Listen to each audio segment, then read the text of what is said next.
Afternoon, everybody. Oh, come on, it's Friday afternoon. You've had a long 2 days, I know that. Hello, everybody. My name... Hello. Yeah, all right.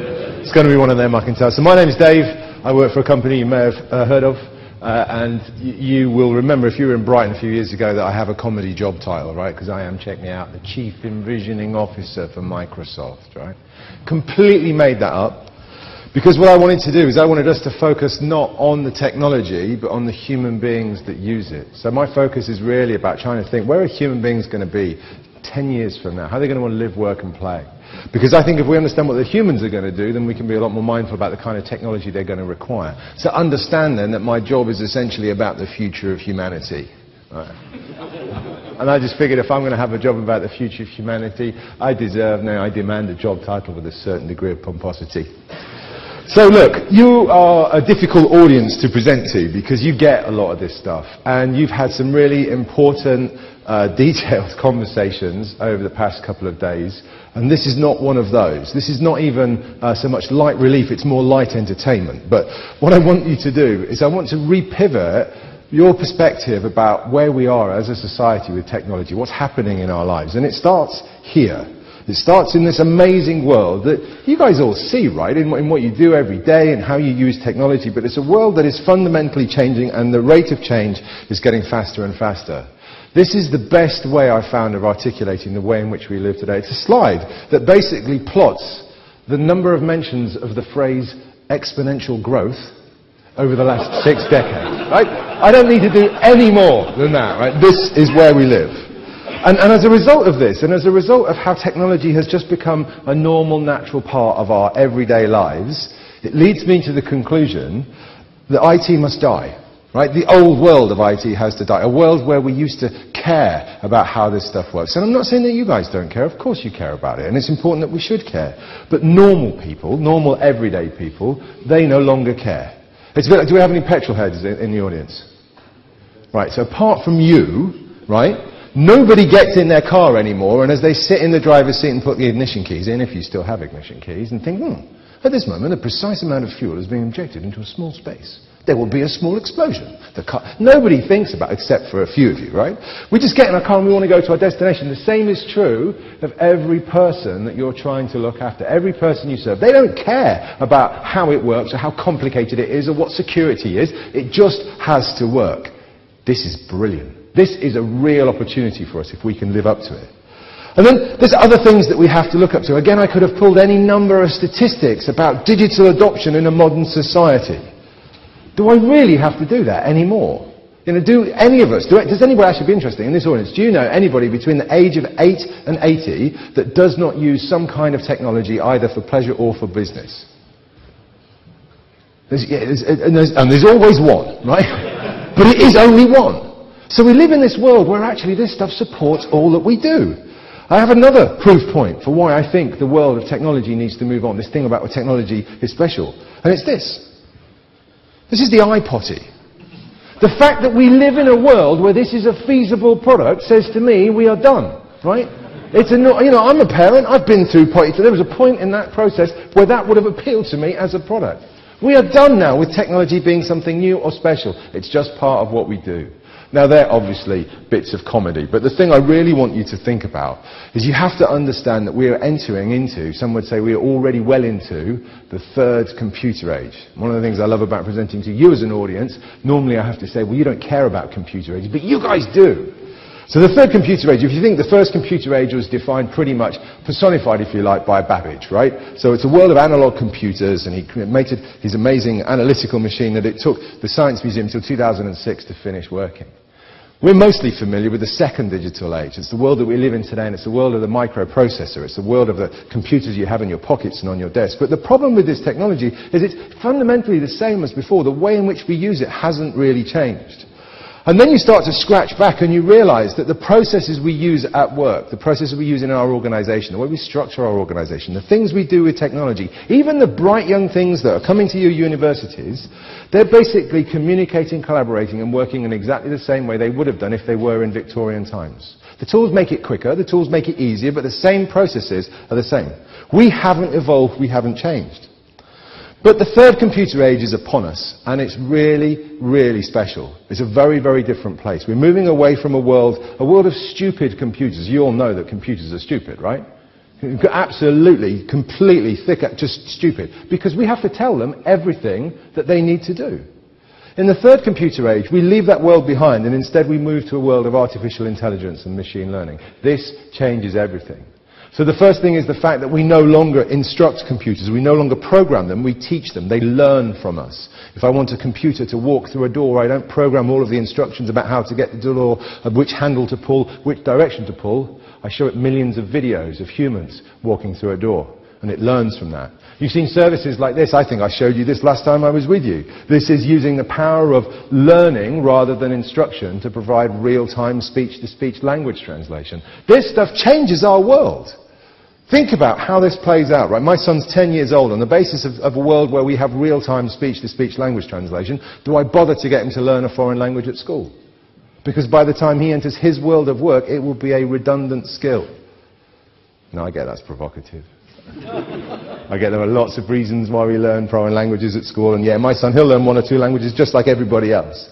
But as a result of this kind of technology, he will be able to emerge from his education speaking another 152 languages fluently. He'll be able to travel the world communicating with locals as if he were a local, fundamentally changing his cultural experience and his work prospects.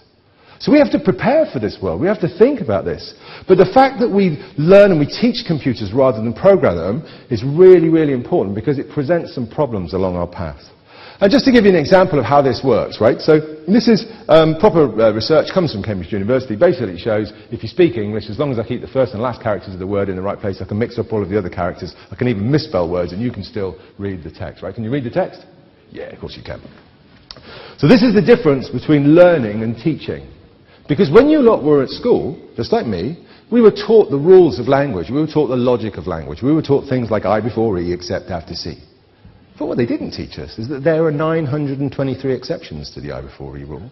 There are more exceptions to the I before E rule than there are to the bloody rule itself. Language isn't logical, it doesn't follow rules, it follows patterns. And we innately know this as human beings, because from the day you learn to read until the day you die, we all will create, curate and tend to our own personal pattern of language. Every time you read something, you are making your own personal pattern of language slightly better. It's exactly how AI works, exactly how machine learning works. So when your brain gets presented with something as ambiguous as this, it doesn't call on the rules, it doesn't call on the logic, the stuff that you were taught, the instructions that you were given. Your brain calls on the patterns. And it uses your patterns, your experience of language, to construct the text and put it back in its rightful place. So this is the difference of that world.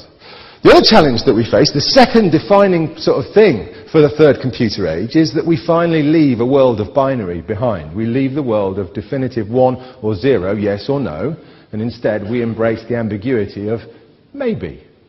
When you type a query into a search engine, you are not receiving a 100% perfect answer. You're receiving the most likely answer in the least amount of time. It's a probability game. From now on, everything we do will be based on probability rather than certainty. That changes our world. It changes things. It enables us to do some really interesting things. And you start to build all of this stuff together, and we're starting to create solutions that become really quite playful in our society. Here's one that we've just done. It's a really, really interesting project to show you the kind of power and how we're blurring the boundaries, perhaps, where we've been before with the previous 2 computer ages.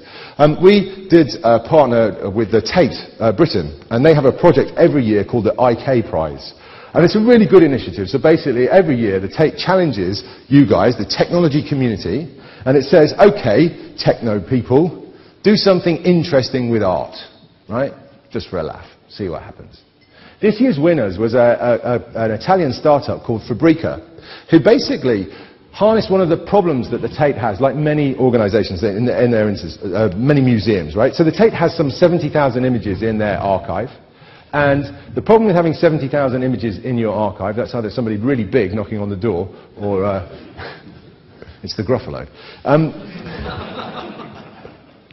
And basically the problem, if you have a tape, right, there's 70,000 images there, right? You can never display all of those images at once, and there's no human being that can hold all of those images in their brain and curate that as an experience for people who are interested in art.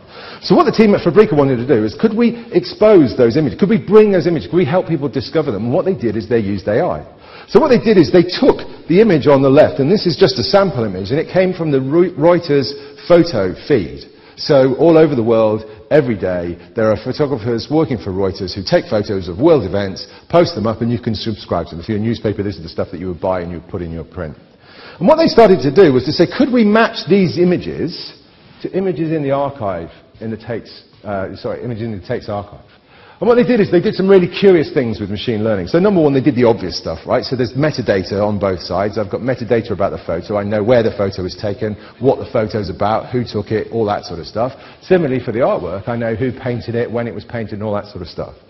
But the genius of the machine learning, the genius of the AI is I could then go further. I could do things like analyze the composition of the image. So I could look at the photograph. I could see the colors, the angles, and look for similarities in images from the archive.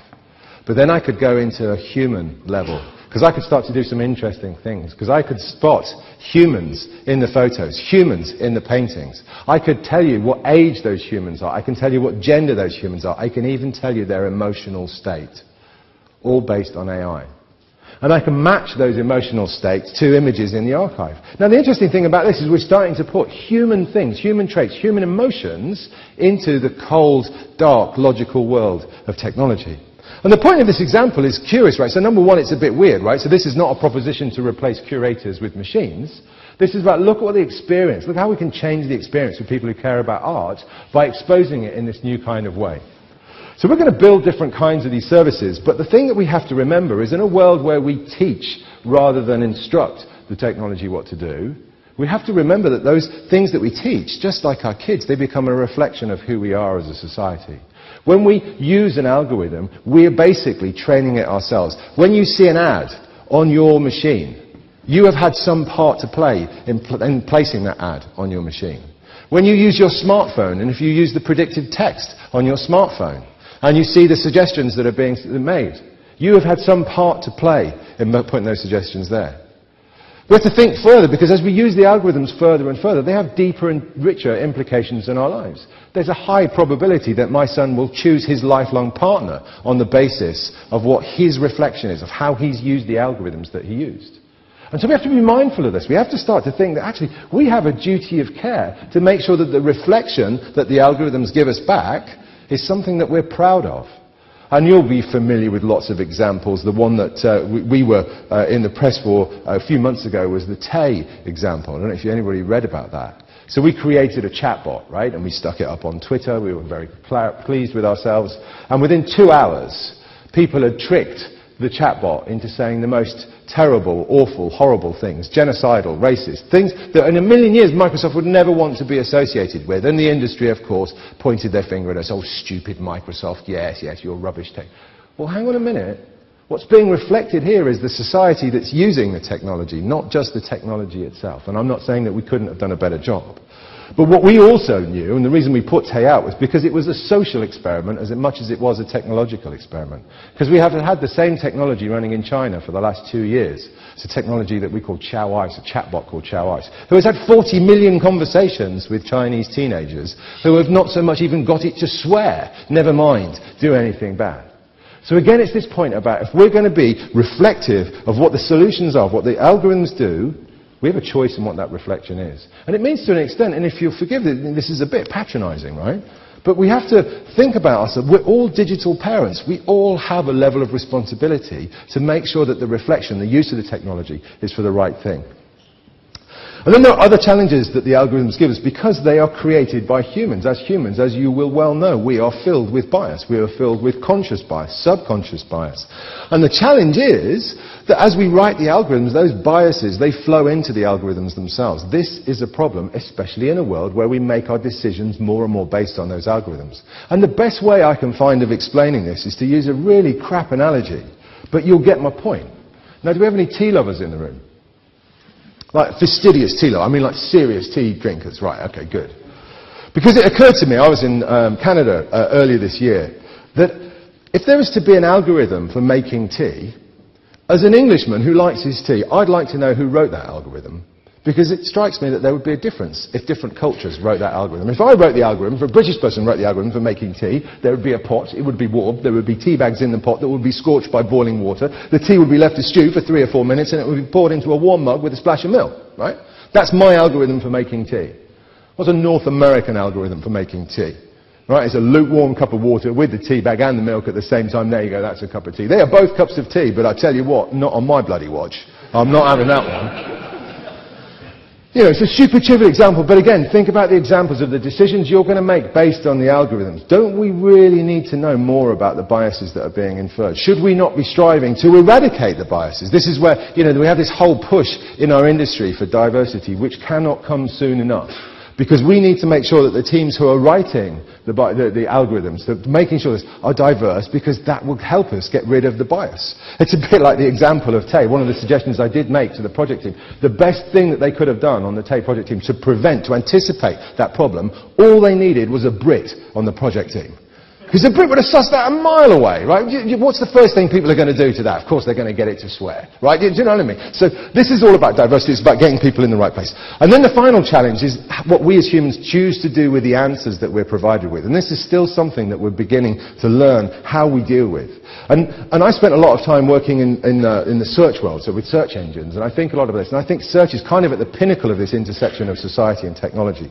Because we uncover a lot of these uncomfortable truths, these reflections about ourselves as a society.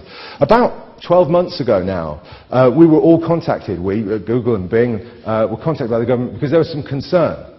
Because if somebody typed into a search engine, how do I join? What do you think the suggestions were? ISIS. Yeah. And they would tell you can't say that, you can't do that. I hear you, I understand that. Why? Why do you think that's happening? Because our society is typing that in to search. It's learning. The algorithm is making the link and projecting that back.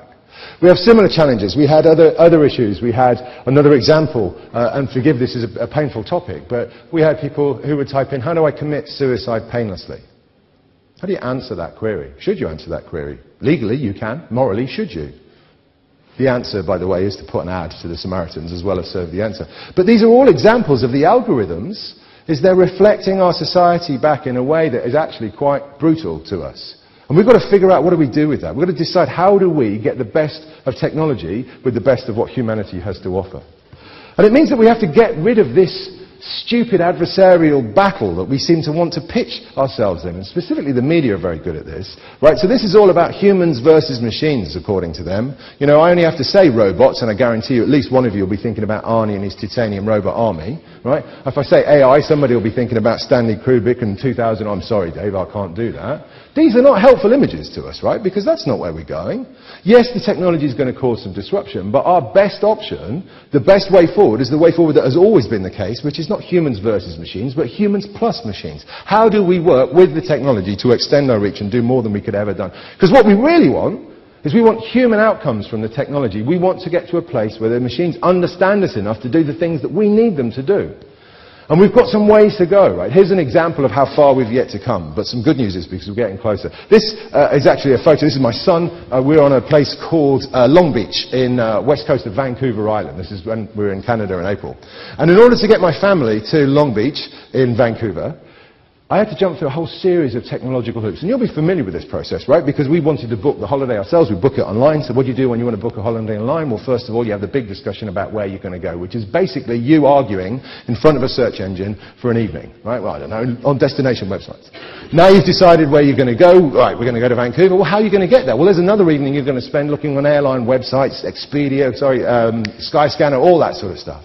Now you know where you're going to go, how you're going to get there, where you're going to stay. Well, there's another evening you'll spend on hotel websites, Expedia, all that stuff. So now I know where I'm going to go, how I'm going to get there, where I'm going to stay, what am I going to do. Another evening spent on... As a human being, all I want to do is I want to take my family on holiday. That's all I want to do. The technology can't deal with that. It just makes you jump through the hoops. Until now. So we're moving into a place that Microsoft likes to call conversations as a platform, which is basically what I want to do in that instance is I don't want to jump through a series of hoops. I want to be able to say to the system, do you know what, I'd quite like to take the family to Vancouver in April. You know who I am, you know who the family is, you know where Vancouver is, you know the airlines I like to fly, the hotels I like to stay in, the things I like to do, and on my behalf, Go and negotiate with all of those different agents and come back with the whole thing, the whole outcome that I'm looking for as a human being. This is just around the corner. Now, I can demonstrate this technology in action, or at least a promotional video of it, but there is a caveat about the video. This video demonstrates the principle of conversational platform, but the video has been put together by the cream of Microsoft's marketing talent. The best marketers on the planet have put this video together. And the challenge is not only are they marketers, they're American marketers. So to say this video is a bit perky, right, is a massive understatement. On a scale of 0 to 10, this is at least a 12 when it comes to perkiness. This video is so perky it should come with Microsoft-branded sick bags, right? But if you can put that perkiness to one side and instead just look at the principle of what is being demonstrated, you'll see the power of conversations as a platform.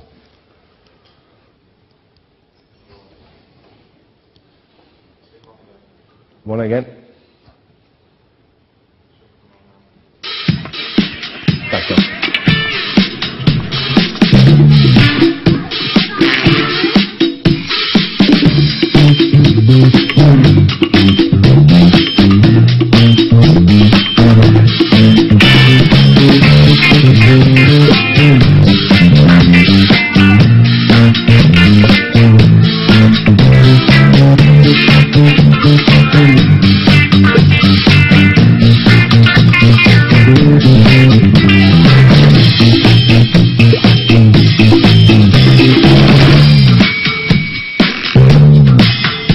Cortana, I want to dress like this. Can you help me find it?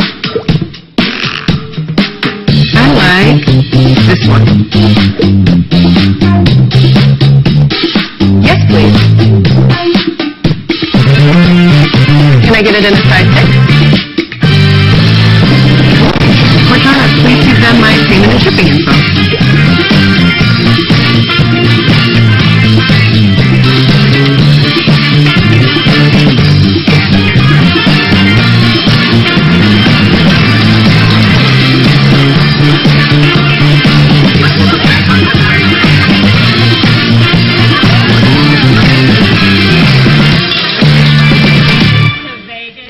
Every Friday night in my life is just like that. So, perkiness aside, you see what's happening there. The system understands the individual, it understands the intent, contextualizes that, and on behalf of the individual negotiates with all of the things. This is the world that we're moving into. Chatbots is the current arms race. I mean, the big arms race for all of the technology companies is essentially who can create the perfect digital or virtual assistant. That's what we're all trying to build. But the best bit about this is not the technology, it's how the humans react to it. One of the things that I really love to see is how we evolve as human beings. All that happens is that we have to have a good experience once or twice, and then it reframes our expectation of every other experience that we have. It happens all the time, but the one that's happening to us as a society right now is how you respond to this situation. Because I would guess the way you respond to this situation is probably very different to the way you would have responded to it about 6 months ago, maybe 12 months ago. And it's basically a world of contactless payment, right? So as I walk up to this lady, as I go, 6 months ago I would have shoved my card in, typed in 4 digits. What do I do now? Well, I walk up to her, I've even got little flourishes that are like, bing, you know what I mean, right? Because I'm thinking this is contactless. Your reaction to this situation, however, will dictate how engaged you are digitally, right? Because as you approach the lady, as you approach the cashier and you go to do that, and she goes, sorry, don't do contactless. And if you're like me, your reaction is a bit like, what? Are you serious? This is the 21st century, man. I mean, God, I'm going to have to type in 4 digits. Oh, God, right? How many of you think 30 quid, by the way, is not enough, right? So this is it. Look how far we've evolved, right? It takes time. Contactless payments, what, 2008 they were first rolled out? And now we are, all this time later. Now, if I don't get this experience, man, am I upset, right? This is brilliant. Because what it means is people, they change their expectations. These are the people that you look after. These are your students, the faculty staff. They have these experiences every day and they want more. And we can see it happening all around us. This is another brilliant story that I found. It's basically this DJ, right? This did the rounds on social over the summer. And this DJ's traveling from Glasgow to Sheffield. And so he gets on the train and he thinks, oh man, I'm on the train, I forgot to get any food, I didn't get anything to drink, and the buffet car's closed. And then he starts thinking, hang on a minute, I'm a DJ, right? I've got a big social following. I'm going to tweet to people, like, if anybody's on the platform between Glasgow and Sheffield, could you pick us up a sandwich? Turns out he's not that popular. So then he starts to think, hang on a minute, I live in a world where I have a live train time for the train I'm on. Domino's Pizza has live delivery times. In theory, it should be possible to get pizza delivered to a moving train. So he does a bit of research. He thinks, right, okay, listen, we could try for Durham. Let's go for Durham. No, Durham's too close, man. It's going to be Darlington. He phones up Domino's in Darlington. I'd like a pizza, please. Ham and mushroom. Thank you. Could you bring it to the station? He gets his text message back to say, we've accepted your order. Look how excited he is, right? He's like, what's going to happen? He gets the message to say that the pizza has left. It's on its way. The train's pulling into Darlington Station. It's slowing down. The brakes come on. And look what happens.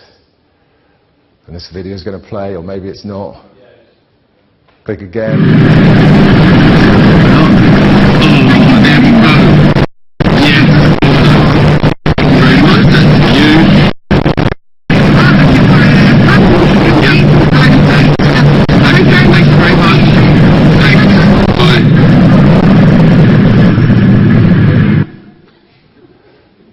And I would be this smug, right? If I just have a pizza. Now, look, the point of this story is not just because it's a brilliant, brilliant story, but it's just an example of a normal, everyday person, all right, a DJ, so maybe not, right, who thought it would be perfectly feasible to get a pizza ordered and delivered to a moving train. His expectations were such that that might be possible. That kind of change exists in all of us. It exists in your faculty staff, in the students that you look after. Everything. Everybody wants more. This is really, really good for us. But it's challenging for you. Because you've got to figure out how to anticipate that. How do you deliver that kind of service? No pun intended. And the best bit about this is it's a bit like those crap desk toys that your dad used to have, right? It's all about giving the right kind of momentum to get things moving. Every now and again you will, on the basis of some new technology or new capability, you have to give your users a gentle little nudge to show them that this is possible. It's a bit like that first time. Do you remember the first time you used contactless? I do. It's all weird. I didn't know where to put my card on the machine. It was all, and I felt all awkward and all, and people were staring. It was like my first kiss. Do you know what I mean? It was just weird. Right? But now, it's normal and every day. And the thing is, if you get the value right for that, guess what happens? After having that good experience, the people that you care about come right back and they give you a push. That's not enough. I want more. But you have to deliver value. You have to think about what is it we can do to make people's lives easier. An example of where we don't do this are trains, funnily enough. And actually, I had a choice today about whether to come on the train or to drive, and I drove because the experience of the train is terrible. Have you ever bought a ticket electronically on a train? I tried this yesterday. I was working in London. I thought, okay, I'm going to practice what I preach. I'm going to try the digital experience. So I'm there the night before I go to London. I grab the nearest digital device. My train company even has its own app. I'm thinking, this is going to be brilliant. So I tell it I'm going from home to London. It gives me 7 options. Shit. They're all different prices. They've all got different rules. I don't know. Oh, that one, that may. Okay, that's great. Enter my credit card details. Put my credit card. Yeah, brilliant. You've ordered. Here's your confirmation. Fantastic. So the next morning it's early. I'm at the station just like you guys do. I'm there with my laptop bag, my bacon sandwich and my coffee. I'm feeling pretty good. I see the ticket machine. I walk up to the ticket machine. It's asking for me for my credit card. Okay, I've got that. I can get that. I put the credit card in and then it says insert the 6-digit number that we sent you. 6-digit number? Shit. Where's that? Oh, it's on my phone. I'm there holding everything like some cack-handed juggler trying to type in. In the meanwhile, in the corner of the ticket office, is a lovely lady behind a wall of glass. I just have to walk up to the lady and I say, excuse me, I'd quite like to travel to London today. Could you tell me which is the best ticket? She gives me the best ticket. I give her a credit card once. I take my ticket and I go on my merry way. The digital world has offered me nothing at this point, right? And this is the thing. If you don't deliver value, you're never going to get that push back because guess what happens? Your customers or the people you care about, they're never going to come back. So you've got to think about the value that you deliver. So what can you do with all of this stuff? Well, normally this is the point where I would give a big lecture to people about if you want to be in this game, you've got to be digital, right? You have to digitize your business, you have to exist in the cloud. You guys all get that, right? So instead I want to focus on the people that you care about. What's the outcome, the experience that you want to deliver? In the world where we are connected digitally, in the world where we have so much choice, we've got to spend a lot more time thinking about it, what it means to be the people that you look after, what it means to be the faculty staff, what it means to be a student. And when you do that, you start to perceive the world in a very different way. Let me give you 2 examples of where this doesn't happen in our lives today. The first is this concept of loyalty in a digital society. Do any of you carry coffee shop loyalty cards? Do you carry more than one coffee shop loyalty card? Right, so loyalty my arse, right? It's just cheap coffee. That's right. So the number, but you see, the brands think they're doing you a favour by doing that. Here's another example. How many of you do your weekly grocery shop? And I still do it, in real life rather than online. And as I get to the end, as I get to the checkout, I hand the cashier that sort of single unique token that says it's me, my credit card. Then I hand them another unique token that says it's also me, so I can get me points. And then I get 2 bits of paper. I get a receipt, and then I get another bit of paper that says, hey, listen, Dave, we know that you're a valued customer, and we know that you shop here from time to time, and we really appreciate that. And we noticed that from your shop today, it would have been £2.63 cheaper if you'd gone elsewhere.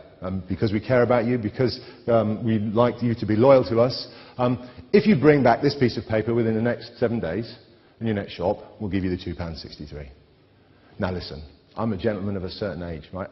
I'm lucky if I can remember my own name in the morning, never mind to bring a bit of bloody paper with me the next time I'm in the supermarket. If you really cared about me, you could see that there is 10 years of history of what I've been doing with your organisation. If you really cared about me, I'm actually quite a busy guy. I've got other things to do than think about, just give me the £2.63 for Christ. That's what we need to do. But the organisation can't do that because it's thinking about itself. It's thinking about that old way. It's not thinking about how these experiences are stitched together. And so what you have to do, we've gone really too far. Right, first of all, who remembers these guys? Yeah, excellent. So now I know, we're all in a good company here. So this was the height of British pop in the 80s, and they did a cover of very good songs. It's not what you do, or it ain't what you do, it's the way that you do it. In a digital society, there is no truer statement than that. And you're in a particular industry, for want of a better word, where I think you're at the cusp of this change. Because in a digital world, what you do, the product or service you provide, is nothing. It's a commodity. I could get that from anywhere else, and I don't care what business you're in, I don't know what you think you do, I guarantee you I've got choice, I could go elsewhere. What makes you special is how you provide that service. This is a big change for you, because you come from a world where what you do, the content created by your academics, was the thing that made you special. That was the thing that would attract students to your place. Not anymore. Not in a world where I can access the best content from the best teachers in the world, probably for free. What makes you special now is how you choose to do that, the environment that you create, the collaborative network that the university offers, the tools, the platforms that you give to people to enable them to be successful. That's where we have to put our focus now, and it's true for everybody. I mean, Microsoft's in the same business. What, you think we're the only company that sells collaboration? So of course we're not. What will make us different is how we choose to bring that to you, how we choose to look after you as customers. That's the bit that will help you come back time and time again. Oh, it's Friday afternoon, the clicker's having a slow day. Right. So add that to the world of conversations as a platform, it means what you've really got to do is you've got to be facilitators. And in a world where we are so used to attracting customers or students or users into the front door, we have these big glass windows where we show everything, we want them to come in through there. Increasingly, they won't be coming in through the front door, they'll be coming in through the side doors or the back door. My bot will be talking to your bot. And if you're not in that conversation, you're not going to be around in a few years' time, because that's where the conversation will be. It's a bit like in the old days. If you didn't have a website, nobody knew you existed. So you have to start thinking about this concept of the service that you provide rather than who you are, which means that you should be focusing on the outcome of what you do, of what you enable, rather than the process by which you go about it. And it reminds me, look, I put this slide in yesterday because when I was in London, I was sort of walking around. It was early in the morning. I was going to another meeting, and I came across this bloke. And he was a council worker, high-vis jacket, right? He's walking down the middle of the street, middle of Victoria Street.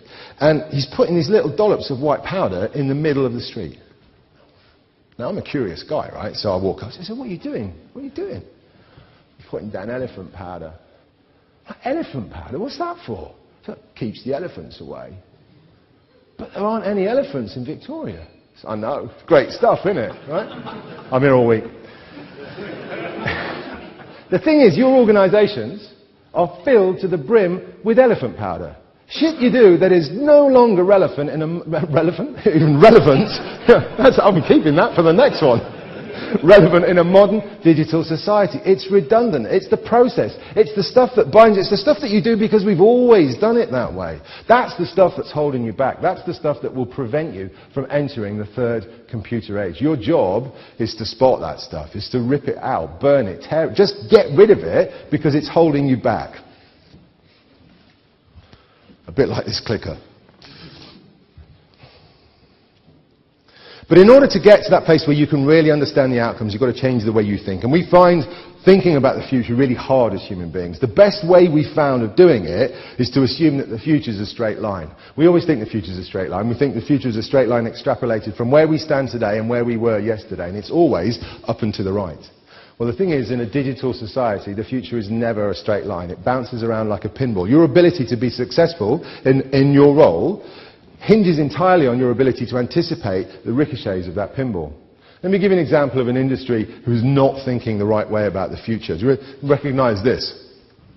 So these are the first autonomous vehicles that have been approved for use on UK highways, right? And I love this because on one hand, this is amazing technology. I mean, just phenomenal to think that we could build something like this. But then you start to look at the numbers, and the numbers will tell you a different story, because the numbers basically show that it won't be, we won't get to 50% of all miles driven autonomously until 2040. We don't hit 100% of autonomous miles until we get to 2070. Do you seriously want to tell me by the time we get to 2070 we will still think the best way to transport human beings around the local environment is inside a tin robotic box on wheels? That cannot be the case. If Domino's is preparing to deliver a pizza to my house using an autonomous drone, then am I not a bigger, albeit larger, pizza? Right? The future of transportation is as likely to be autonomous drones as it is autonomous vehicles, but the automotive industry cannot see that because it thinks, well, we'll always have cars. And then there's things like regulation. They have really struggled. On a good day, regulators will regulate for today's world. Mostly they regulate for yesterday's world. Do you know what the first law that the UK passed for the provision of autonomous vehicles on UK highways? Is that there must be at all times a human being inside the car. I don't know, let's call them the driver, right? Whose job it is to monitor the controls. This is madness. But the real issue of this thinking is neither of those two things. It is actually this. It's the opportunity cost of that thinking. Because for every second that an automotive engineer thinks this is the future of transportation, nobody is building one of these. Or better still, nobody's thinking about what we really want as human beings, which is this thing, right? So the thing is, you've got to get outside of your industry. You've got to get outside into the world. You've got to get outside of this sort of little bubble that we all live in of technology and instead look at what's going on. What are people doing? Try to anticipate where that pinball's going to bounce. Because if you do that, you'll have a much better plan. You'll be much better prepared for the ambiguity that the future's going to bring us. And so the final piece of this is about your pipeline. And this is about how we have to change how we think about education. Now, most of what I'm about to talk about is at a very different age group to the age group of people that you care about. This is more about kids. But these are the kids who will be coming to your places, they're coming to your universities in the years to come. And they're going to be very different from the young people who are coming to your universities today. Because if we think about the future, the thing that we have to do is we have to stop teaching people tools. We have to stop teaching them the tools that exist today. If you think about it, even if you think about your own lifetime, I think about mine, right? So my grandparents went to school in the northwest of England, and their school had no electricity. My old man went to school in the Midlands. There were no computers at his school. This was the computer I had at school. Who had one of these? Or a BBC Micro? Yeah, right? And the thing is, it just continues. So I went to school in a world where there was no internet. There was no World Wide Web. There was nothing. And it carries on and carries on. And my son, he's going to school in a world without hover cars. If all we did was teach people about the tools that were available at that moment in time, how are we ever preparing a future workforce? We're not. And so we have to get out of this thing where we're teaching kids about using Word or PowerPoint. I'm shopping for secondary schools at the moment for my son, and I had this brilliant conversation. I go to see the school, and unfortunately I meet the IT manager of all of the people I could meet. This is not the person I need to meet.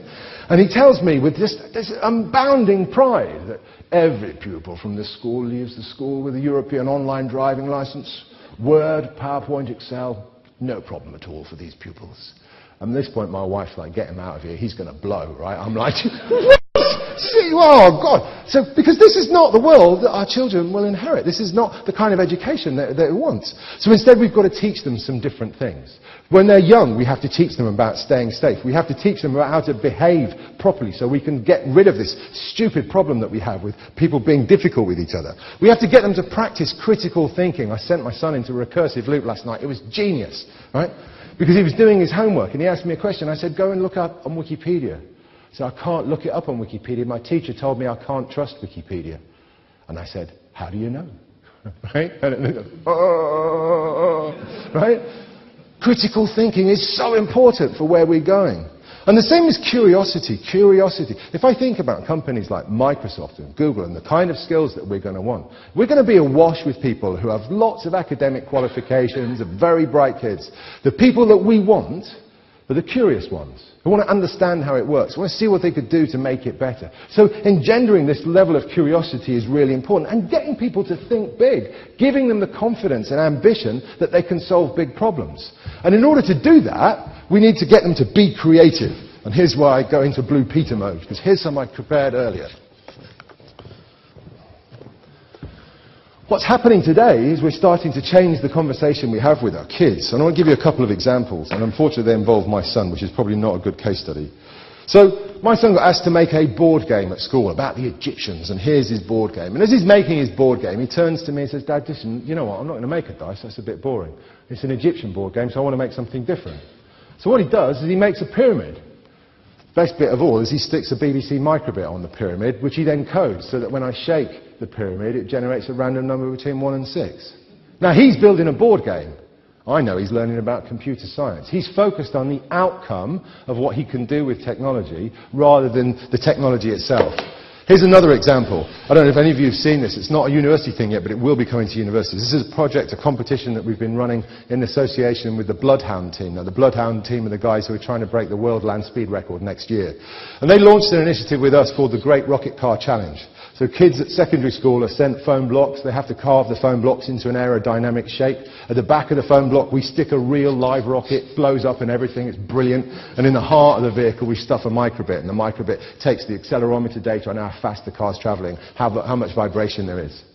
So we're teaching kids about physics. We're teaching them about engineering. We're teaching them about maths, and we're teaching them about computer science. But they don't think they're being taught that. They're building a bloody rocket car. That's what the kids are doing.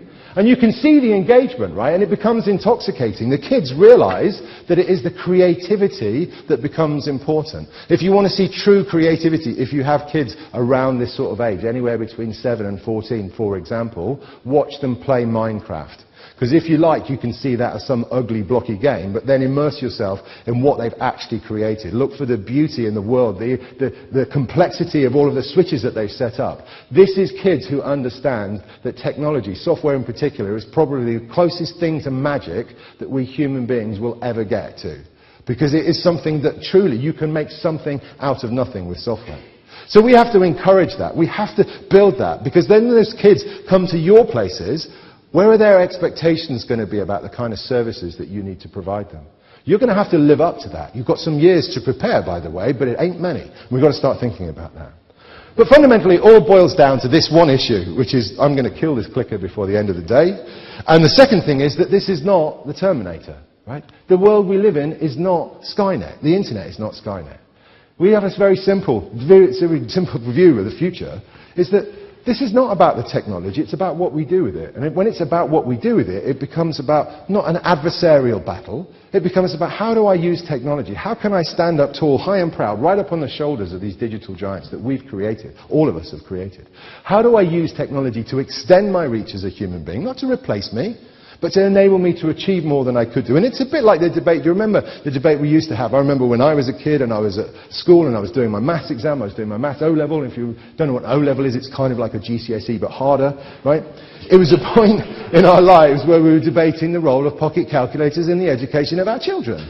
And the thing is, I'm a better mathematician with a calculator than I am with a tabulated bit of paper and a slidey bit of plastic.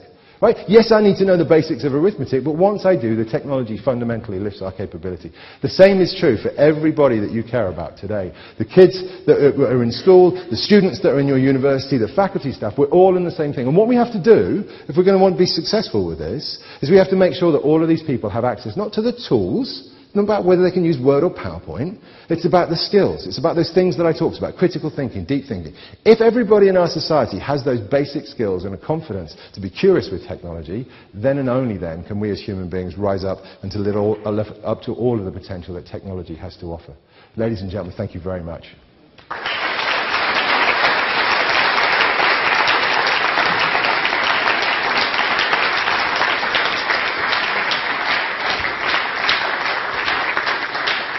Do you want questions, or you've got time to? I mean, you're probably thinking, bloody hell, I'm trying to get on the train. But I'm here and I'm in no rush, so if you have questions, that's great. If not, please, you know.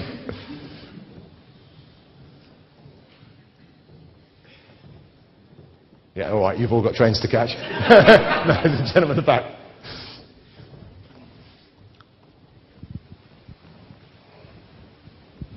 Thanks for that great talk. I was shocked that you were putting tea bags in your pot. Outrageous. You see, you think I'm at one level and there's always someone who's like way up there. But on a more serious note, there's lots of things going on with IoT, this big buzzword. It's going to be great, and it's all going to be woefully insecure, and none of it will ever get updated. And I was just wondering, what were your thoughts on how do you make that sort of stuff secure when you buy your internet-connected lock and you leave it there for the next 20 years and it gets a vulnerability 6 weeks after it goes in? Do you think that's any different to where we've been in the past? And I'm not being playful about that. It's a genuine sort of question. We were there, certainly, when we didn't get software updated. But now, your phone, well, if you've got an Apple phone, it gets updated. If you've got an Android phone, you're screwed. So we've made decent progress in having over-the-air updates, automatic updates. But there's a whole economic piece in the IoT where manufacturers in China are repeating this stuff as quickly as possible. It's shipping it out the door. 6 months later, they're on to the next one, and there's no economic incentive to ship any updates for it. Yeah, I mean, I hear you, and I think to an extent we've seen that maybe play out over a longer time frame, and it's a bit like so many of the things today. It's the same principle, it's just going to happen a bit quicker and actually massively more scale with IoT devices. But I think we're in the cat and mouse game anyway, so there's always going to be vulnerabilities that get exposed, and then whoever is the service provider has to catch up. I think the companies that don't look after the grandfathering, if that's the right way of phrasing it, of their products, they're the ones that are going to die out, because nobody's going to be wanting to go to the shiny new penny all the time. And so we'll be looking for who are the people that we trust to go on that journey. It's a bit like, I don't know if you're like me, when I make a technology decision for something trivial, probably like an IoT sensor or something like that, I will look to see who I'm buying it from and whether I care that it may be a redundant piece of plastic and metal, in 6 months' time, or am I going to use this for years? And I'll make my decision based on whether I think that company's going to do it. So I think there's a lot of reputation in there. I think we're going to go through, I'm old enough to remember the first connected virus that we had. Do you remember the Melissa and I Love You? Sort of, what would that be? Mid to late 90s, wasn't it? And we sort of woke up one morning and it was like, holy smokes, wow, this is a new world. I think we're going to have that same moment again. You could argue maybe on a bigger scale with cyber, we're kind of going through that in a world that everything's connected. But I think all you can do is you can, from a Microsoft perspective, or Google or Facebook or whoever, is you're invested in that. You have to secure the platform as best you can. You know that it's never perfect, but you continue to do that. And we need, if you're going to be our customers for years and years, and we hope you are, we have to earn your trust. We have to earn your respect. And the only way we can do that is by looking after appropriately the products that we make. The challenge that we've had, and let's pick on Microsoft, right? Things like XP and all that sort of stuff. We have to, back to the Newton's cradle principle, there comes a point where I need to move you on. And you remember, sometimes that's a bit painful, and sometimes you can't see why I'm moving. And you're doing that because you want to sell me more stuff. Well, yes. But also because there's a bunch of other stuff that we'd like you to be able to do as well. So we've got to be better able to have that conversation. I actually think, even given our own personal usage of technology, how many of your organizations went on the journey with things like Windows Update, where, in the past it was like, I don't trust Microsoft, they're not updating any of my machines, right? I'll inspect every service pack they write for Windows XP, and only when it's been signed off by the QA team, then we'll think about rolling that out. Then we move to a world where, I'll run a Windows Update server in our infrastructure, and it can go there, and then I'll choose, and then now, hopefully, many of you just say, let it go, right? The same that you do probably with your personal devices. So we're on this journey, and we're used to that sort of world of being updated, but I get that the suppliers, if we're going to keep you as customers, we've got to live up to that expectation.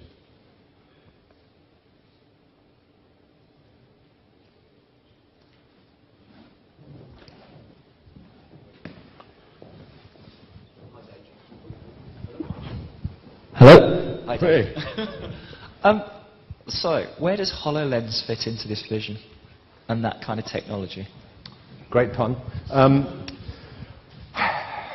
So I'm conflicted in how to answer that question. I think the world of AR is really, really special and big and important and will have lots of scale. How many people play Pokemon Go? Yeah, a few of you. I'm at a point now where if I'm in I'll just catch some Pokemon for my son, right? Obviously, right?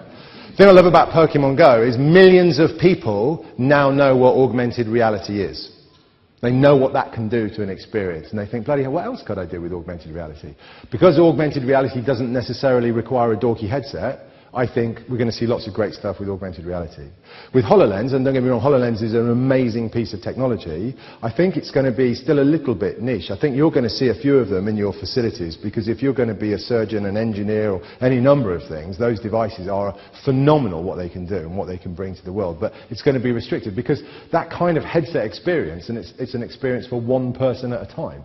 So I think we're going to see some interesting things moving forward. But one of the most important things that will come from a world of AR and VR is I wonder if we might finally migrate into a true world of 3 dimensions. It's quite funny, isn't it? We live in 3 dimensions, but we work in 2. Because everything you do on a computer right now is just 2-dimensional. It's a flat document. It's a file that you sort of throw around. We're thinking about creativity a lot. We think the future is really about enabling humans to be creative. It's the one thing that technology can't do. And actually, so how do we enable them to be more creative and do more stuff in 3D? If I think again about my son, he's used to living and communicating and collaborating in a 3D world, because it's Minecraft, all the games that he plays. So when he gets his mates round and they're building a world, that could equally be him working on a research project or whatever. And he likes the ability to manipulate things in 3D, and he gets frustrated when he has to go into the 2D world of Office 365 or whatever it may be.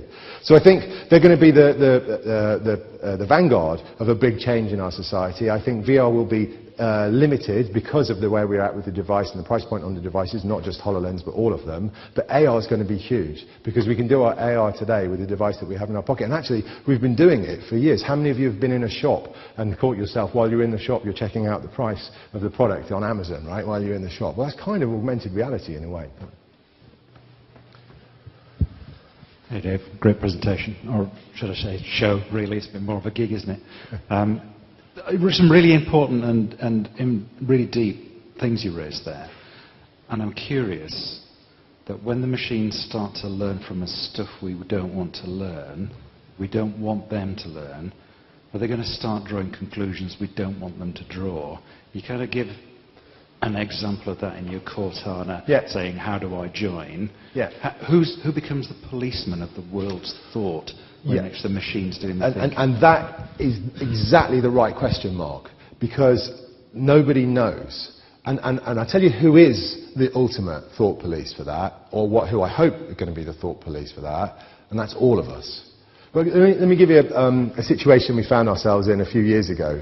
And the Home Office came to see us to talk to us about extremist content on search engines. And what they basically asked us to do, could you not serve links to extremist content videos from your search engine, please? And then they said, and better still, we want you to decide what's extreme. Anybody spot a problem with that? Right? I'm a white middle-class bloke from the East Midlands. Do you know, my definition of extreme is going to be different to everybody else's. You have to tell me. And when we had the conversation with the Home Office, they were like, oh yeah, I see what you mean. But we had to do it collectively. And I think every time we run into one of these issues, and it is typically with search, all of the examples I've given you today were exact examples of that problem, where we hit something new, the ISIS thing, the suicide, the extremist content, where collectively, individually, none of us knew the answer. Collectively, we had to work it out. So as we go to a place where the algorithms show us perhaps a reflection that we either weren't expecting or we're not particularly proud of, we've then got to come back together and figure out, so what do we want to do with that? How do we want? What is the most appropriate way of dealing with that? And it's complicated. And I think the best thing that we can do, and this is a request I would like to make to all of you, as human citizens, however you see yourselves, is be part of that conversation. You know, when you, on a much more trivial level, we complain about things like, you know, the trivial nature of Facebook and all that sort of stuff. Well, you're the guys that are feeding it, right? Or email. The fact that you all have 2 email. The reason you have too much email is because you're the buggers that send them. Right? So, you know, what do we want? What do we want as humans for this experience to be? What do we want this reflection to be? And I think our ability to be successful, to deliver this sort of the sunny uplands, if you like, of where we're going, rests entirely on our society's ability to have that constructive debate and a robust debate to get us in the right place. What's interesting with AI is I've noticed over certainly the last 12 months, Mark, a number of technology companies are coming together. So there was, first of all, there was the 100 Years Foundation, so a bunch of different technology players coming together to start and fund a 100-year project on the impact to humanity of AI. Yesterday, the day before, a bunch of technology companies, Google, Facebook, Amazon, Microsoft, formed an alliance on, you know, good AI and how to make good AI. Well, that's great that the technology companies can do it, but we need the equivalent thing on the other end of the spectrum, which is government.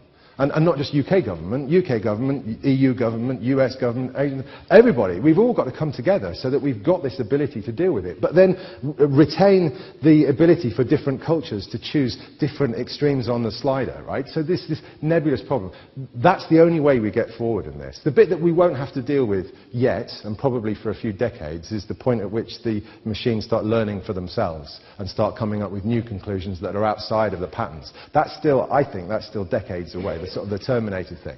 And you know, different people have different views about it. I did, for the second book I wrote, I just did a bit of you know, rough analysis. I looked at all of the predictions for when the machines take over, and the average date is 2040, right? So just to have that in your back pocket. So that's how long you've got, right?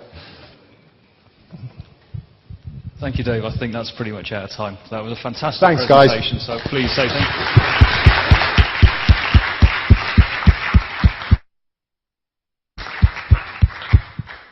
I'm just going to very quickly wrap up. It says I've got 15 minutes in the programme, but I'm not going to take that. I just want to say a couple of things very quickly. I've had a really, really good couple of days. I hope you all have too. I'm very seriously biased in that opinion, so we'd really like you to give us some feedback. You should get an email asking for it fairly soon. We are already thinking about what we're going to do next year, so anything you can tell us about this year will help a lot for that. And before we all go, and I can see everyone getting bags and ready to run for the door, I'd just like to say thanks to a few people. So thank you to all the presenters. Thank you for your refreshingly honest and open sessions that some of you have done. Thank you to the AV guys, who've been absolutely brilliant today. The sponsors, the exhibitors who've made the whole thing possible. Sue, Brid and Sarah and the UCISA team downstairs. Matt, who's done an awful lot of running around, and the rest of the conference organising committee who have made this possible and made this whole event happen. Thank you all very much. Have a safe journey, and I hope to see you all next year. Thank you.